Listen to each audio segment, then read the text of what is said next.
It seems that you have met your end. What a pity. I don't feel too bad about it, though. After all, if it weren't me, it would have just been one of the others, I guess. I'm honestly just glad to be out of those air ducts.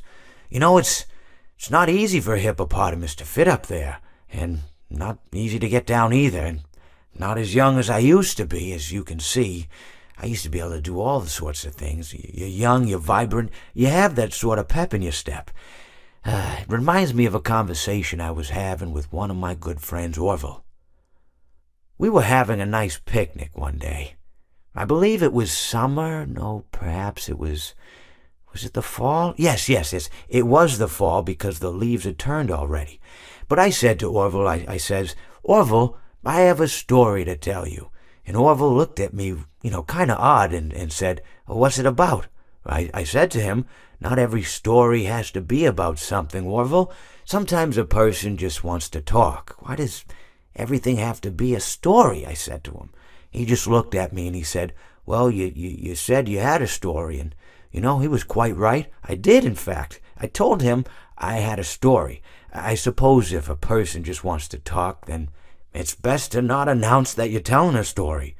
Telling a story does come with its own pressures and expectations, I suppose. After all, if you're just talking to a friend, then there's no more expectations than if you were talking into the wind.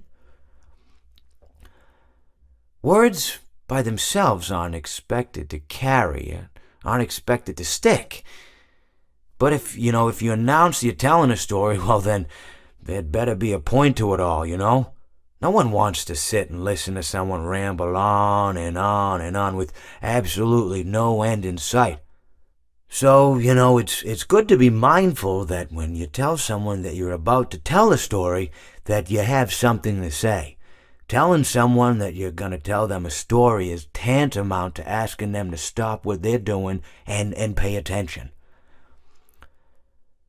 You're basically saying, hey, buddy, stop everything. Stop what you're thinking. I have a solution to everything.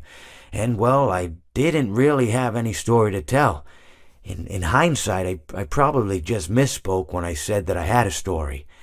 I think it would have just been better to tell Orville that I wanted to tell him something rather than tell him that I had a story.